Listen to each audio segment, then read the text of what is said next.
والعاقبة للمتقين والصلاة والسلام على سيد الأنبياء والمرسلين أما بعد فأعوذ بالله من الشيطان الرجيم بسم الله الرحمن الرحيم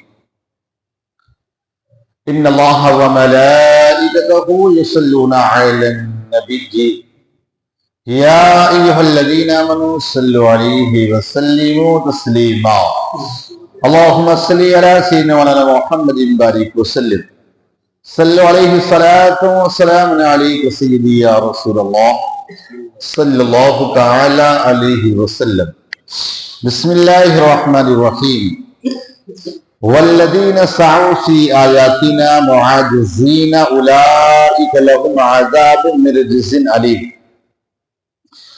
وَيَرَى الَّذِينَ أُوتُوا الْعِلْمَ الَّذِي أُنزِلَ إِلَيْكَ مِنْ رَبِّكَ الْحَقَّ مِنْ رَبِّكَ هُوَ الْحَقَّ وَيَهْدِي إِلَى صِرَاطِ الْعَزِيزِ الْحَمِيدِ۔ اور جنہیں علم ملا وہ جانتے ہیں کہ جو کچھ تمہاری طرف اور جنہوں نے ہماری آیتوں میں ہرانے کی کوشش کی ان کے لیے سخت عذاب دردناک میں سے عذاب۔ اور جنہیں علم ملا وہ جانتے ہیں کہ جو کچھ تمہاری طرف تمہارے رب کے پاس سے اترا وہی حق ہے اور وہی عزت والے سب خوبیوں سراہے کی راہ بتاتا ہے۔ قرآن اللہ تعالی کی لاریب کتاب، بے عیب کتاب۔ اسی قرآن کے اندر سے ڈھونڈنے والوں نے بہت کچھ ڈھونڈا اور شک کرنے والے شک کرتے رہے، شک کرنے والے شک کرتے رہے۔ عرب کے بہت سارے لوگ اس چیز پر بڑا پیسہ خرچ کیے کہ قرآن پاک کے مقابلے میں کوئی آیت لے آئے گا یا اس کے اندر کمی لائی جا سکے۔ بہت سارا پیسہ خرچ کر کے ایک مرتبہ کچھ لوگوں نے عرب کے بڑے بڑے شاعروں کو دیا کہ قرآن کے مقابلے میں کوئی کتاب لے کر آؤ۔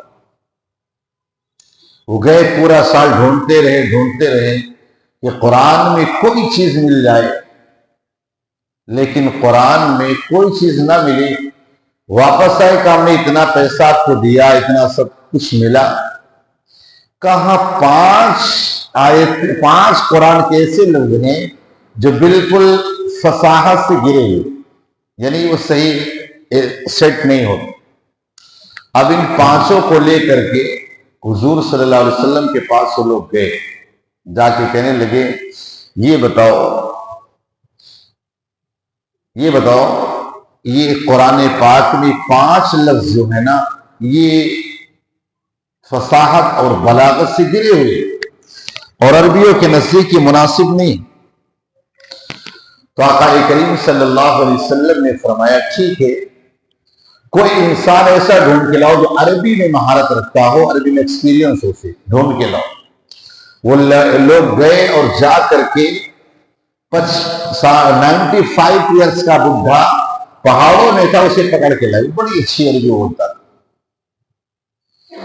جو بڑی اچھی عربی بولتا تھا آقا علیہ السلام کی بارگاہ میں لے آئے۔ عرب کے کافر بڑے خوش تھے کہ ہم نے قرآن میں غلطیاں نکالی، قرآن کو ہی کرو۔ اب وہ 95 سال کا جو بڈھا تھا وہ آیا حضور کی بارگاہ میں بیٹھے۔ حضور نے فرمایا یعنی یہاں بیٹھ گیا، وہاں بیٹھ گیا بڈھا۔ پھر جیسے بڑا حضور نے کہا وہاں بیٹھ گیا، اس نے بڈھے نے حضور نے فرمایا نہیں یہاں بیٹھ گیا۔ اس طرح کی اب آپ سوچو 90 سال کا بوڑھا اگر اسے اس طرح کوئی کرے تو کتنا غصہ آئے گا، کتنا غصہ آئے گا۔ کہ یہاں بیٹھ گیا، نہیں یہاں بیٹھ گیا، وہاں بیٹھے، وہاں بیٹھ گیا، وہاں بیٹھ گیا۔ اب وہ بڈھا جو تھا نا غصے میں وہی عربی الفاظ کون سے بولا معلوم، جن کو یہ کہہ رہے تھے کہ فصاحت اور بلاغت سے گرے ہوئے لفظ ہیں، وہ بوڑھا انہی 5 لفظوں کو بولا اور وہاں سے چلا گیا۔ یہ عرب کے لوگ جو تھے نا منہ بنا کے چلے گئے۔ واقعی قرآن فصاحت اور بلاغت کا سے لدا ہوا ہے، قرآن میں کوئی کمی واقع نہیں۔ یعنی جو فیصلہ کرانے آئے تھے، جیسے حضور نے یہاں وہاں کیا نا، یہاں بیٹھ جا وہاں بیٹھ جا، غصے میں وہی لفظ بولا تو ظاہر سی بات، تو عربی نہ جا، اتنا ماہر آدمی تھا تو سمجھ گیا یہ لفظ غلطیاں نکال لے، تو سامنے والا بول رہا، وہاں سے فوراً بھاگی وہاں سے۔ تو قرآن پاک میں ڈھونڈنے والوں نے موتیاں نکالی، اور قرآن پاک میں ڈھونڈنے والوں نے اپنے عقیدے برباد کر لیے، تباہ کر لیے، سب ختم کر لیے۔ اللہ رب العزت کو یہ فرمایا، جو ہماری آیتوں میں اس کے مقابلے میں لانے کی کوشش کرتا ہے تو کہا اس کے لیے دردناک عذاب۔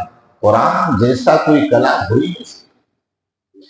کبھی ایک انسان باتیں کرتا ہے تو آپ کو کیا بہترین کلام کرتا ہے، کیا بہترین گفتگو کرتا ہے، تو اگر خالق کی کائنات اگر اس کا کلام ہو تو اس کے مقابلے میں کوئی لا سکتا ہے؟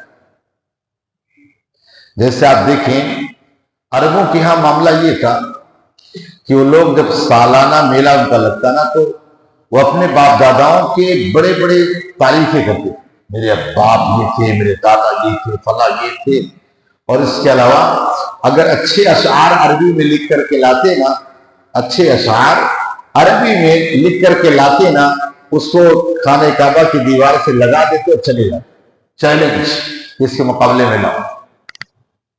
آقا صلی اللہ تعالی وسلم بھی گئے، جا کر اسی خانہ کعبہ کی دیوار سے لگا دیا، انا اعطیناک الکوثر فصل لربک وانحر ان شانئک هو الابتر۔ 3 آیتیں حضور نے کہی، یہ بھی چیلنج لاؤ۔ گئے، عرب کا ایک بہت بڑا شاعر عربی کا وہ آیا،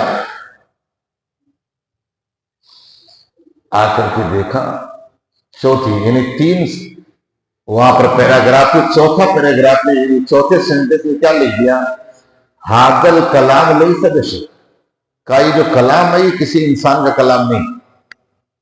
کیا ہے؟ قائد انا اعطیناک الکوثر فصل لربک وانحر ان شانئک هو الابتر، کہا ما ھذا کلام البشر، کا یہ انسان کلام ہی نہیں، انسان کی بات ہی نہیں، کسی انسان نے بنایا ہی نہیں۔ پھر اگلے سال ایک شاعر اور آیا، اس نے دیکھا کیا بات ہے، اتنا خط اشعار بہترین، اتنے مطلب قرآن کی آیت، اتنا کلام بہترین، تینوں میں نشان لگایا، کہا ما ھذا کلام البشر، لیکن چوتھے والے سینٹنس سے جو پچھلے سال وہ شاعر نے لگایا تھا، کہا لیکن ھذا کلام البشر، کہا لیکن یہ جو ہے نا کسی انسان کا کلام، لیکن یہ کسی انسان کا کلام ہے۔ تو قرآن کے مقابلے میں لانے والے ہر دور کے اندر کوشش تو کرتے رہتے، دنیا تک کے انسانوں کے لیے چیلنج ہے، لیکن قرآن کی کسی ایک آیت کے برابر بھی کوئی لا ہی نہیں سکتا۔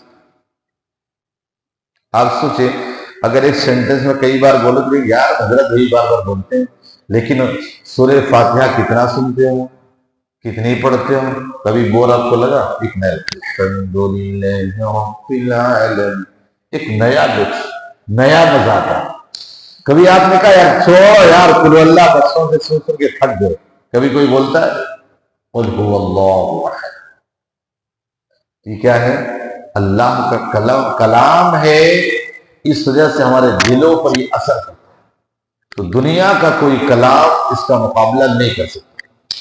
تو کہا جو ہماری اس کلام میں مقابلے کی لانے کی کوشش کرتے ہیں، کہا ان کے لیے دردناک عذاب ہے۔ کہا یہی کلام تو ہے جس کو یہی عرب کے لوگوں نے سنا، پڑھا تو فوراً ایمان لے۔ حضرت عمر کیسے ایمان لے؟ اسی قرآن کو تو سنا تھا، قرآن کو سنا، طٰہٰ ما انزلنا علیک القرآن لتشقیٰ الا تذکرۃ لمن یخشیٰ۔ حضرت عمر رضی اللہ تعالیٰ اسی قرآن کو سنا اور سمجھ گئے یقیناً یہ اللہ کا کلام ہے، کسی انسان کا کلام میں دل کی دنیا بدل گئی، آقا کے قدموں میں آیا مسلمان بن گئے اسی قرآن کو سن کر۔ آپ نے سمجھا کیا؟ قرآن پاک کو جب لوگوں نے سنا نا، ترک چرند پرند بہت سارے ایسے قاری لیتے تھے، سارے لوگ سنتے رہے قرآن پاک، جس کو ہم بڑا معمولی بڑا وہ سمجھتے ہیں، قرآن پاک کو سن کر کے آپ دیکھیں بہت سارے لوگ ایمان لائے۔ یہی عبداللہ ابن سلام دیگر یہودیوں کے بڑے بڑے عالم، انہوں نے جب قرآن پڑھا تو قرآن پڑھنے کے بعد پھر رہ نہ سکے، ایمان لے آئے۔ عبداللہ بن سلام، دیگر حضرات، بہت سارے ایسے لوگ جنہوں نے، آپ سوچے حبیب اجمی جو تھا، حبیب یمنی، وہ آیا نہ، اس کو کہا تھا کسی کی بات نہیں سننا، لیکن حضور کی جیسی کلام کو سنا فوراً کلمہ پڑھ لیتا، یقیناً یہ کلام جیسا کوئی ہے۔ جو حضرت سیدنا صدیق اکبر رضی اللہ تعالیٰ عنہ کا دن آنے والا ہے، حضرت صدیق اکبر اتنے پیارے انداز میں قرآن پڑھتے تھے، اتنے پیارے انداز میں کہ عرب کے لوگ جو ہے نا، عرب کے لوگ کہتے تھے یہ قرآن گھر میں پڑھو، اس کی وجہ سے ہمارے بچے اور عورتیں فتنے میں پڑ جائیں۔ جو سنتا تھا قریب ہو جائے۔ یقین، کیا کلام، کیا کلام، جو سنا وہ بالکل، یہ اللہ کا شکر ہے کہ اللہ نے ہمیں بغیر کوشش کی ہم کو دے دیا، بس ہمیں مل گیا، پڑھ رہے سن رہے، لیکن پھر بھی ہمارے پاس ٹائم نہیں۔ بہرحال تو حضرت عبداللہ ابن سلام اور دیگر لوگ ایمان لے آئے۔ وہی کہا غیر الذین اوتوا العلم الذی انزل الیک من ربک هو الحق ویہدی الی صراط العزیز الحمید، اور جنہیں علم ملا وہ جانتے ہیں جو کچھ تمہاری طرف تمہارے رب کے پاس اترا وہی حق ہے، عزت والے سب خوبیاں سراہے، اس کے سراہے کی راہ بتاتا ہے۔ قرآن کیا بتاتا ہے؟ صحیح راستہ بتاتا ہے۔ قرآن کبھی ایسا ہے کہ کسی کے بارے میں الٹا سیدھا ہو؟ اب آپ کو نہ پتا ہو تو ہم کیا کر سکتے ہیں؟ جیسے کہ آج بہت سارے لوگ کہتے ہیں نا کہ قرآن میں جہاد کی آیت نکال دو، قرآن میں یہ نکال دو، قرآن میں یہ نکال دو۔ قرآن سے نکالنے والے خود دنیا سے نکل جائیں گے، لیکن قرآن سے کوئی نکال نہیں پائے گا۔ قرآن کو مٹانے والے دنیا سے مٹ جائیں گے۔ آپ دیکھ لو، ماضی قریب میں وسیم رضوی نام کا بدبخت آیا تھا، قرآن کی 25 آیت لے کر آیا تھا، کہا دیکھو اس کے اندر یہ ہے، یہ ہے، اور بعد میں اس نے ہندو مذہب بھی اختیار کر لیا۔ آج اس کا کہیں نام نظر آتا ہے؟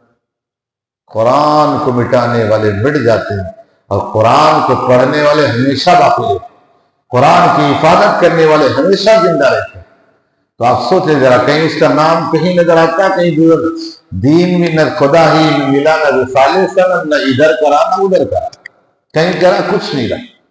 تو قرآن یہ اللہ کا کلام ہے، اس سے مقابلہ کرنے والے ہمیشہ منہ کی اوندھے منہ گرتے ہیں، کبھی بستے۔ تو قرآن اللہ نے ہمارے لیے ہر اعتبار سے فائدہ ہی فائدہ، پڑھو تو سکون ملے، پڑھو تو ثواب ملے، پڑھو تو جہنم سے دوری ہو، پڑھیں تو یقیناً آنکھوں میں روشنی بڑھے، پڑھے بہت ساری۔ اسی لیے کہا گیا نا، جو بندہ حافظ قرآن ہوتا ہے نا، قرآن کو دیکھتا رہے، اللہ یقیناً اس کی روشنی کو بڑھا دیتا، اس کی روشنی کبھی کم نہیں ہوتی۔ بہت سارے میں نے حافظوں کو دیکھا، 70 سال کی عمر میں قرآن پڑھتے ہیں، چشمے کی ضرورت نہیں پڑتی، سمجھے نا، چشمے کی ضرورت نہیں پڑتی۔ تو قرآن پاک سے فائدہ اٹھائیں، اللہ پاک ہم سب کو کہنے سننے سے زیادہ عمل کی توفیق عطا فرمائے۔